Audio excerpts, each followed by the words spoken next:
बाल्यकाल में हनुमान जी अत्यंत चंचल और जिज्ञासु थे। उन्हें ज्ञान प्राप्त करने की तीव्र इच्छा थी। जब वे बड़े हुए तो उन्होंने अपने लिए सबसे योग्य गुरु की खोज शुरू की। उन्होंने सोचा, इस संसार में सबसे तेजस्वी और ज्ञानवान कौन है। कुछ समय विचार करने के बाद उन्होंने निश्चय किया कि सूर्यदेव से बड़ा ज्ञानी और कोई नहीं हो सकता, क्योंकि वे पूरे ब्रह्मांड को प्रकाश और ज्ञान प्रदान करते हैं।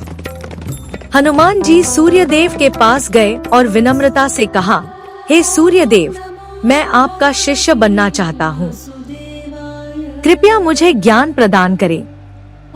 सूर्यदेव बोले, वत्स, मैं निरंतर गति में रहता हूँ। मेरे पास ठहरने का समय नहीं है, तो मैं तुम्हें कैसे शिक्षा दे सकता हूँ। हनुमान जी मुस्कुराए और बोले, हे प्रभु, कोई चिंता नहीं, मैं आपके साथ साथ चलता रहूंगा और आपकी गति में ही ज्ञान अर्जित करूंगा। सूर्यदेव हनुमान जी की लगन और निष्ठा देखकर प्रसन्न हुए और उन्हें शिक्षा देना स्वीकार कर लिया।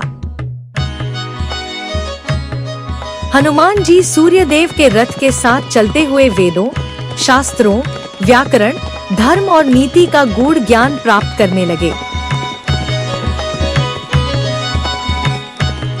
कुछ समय बाद जब उनकी शिक्षा पूर्ण हुई तो हनुमान जी ने सूर्यदेव से कहा, गुरुदेव, मैं आपकी गुरु दक्षिणा कैसे चुका सकता हूँ।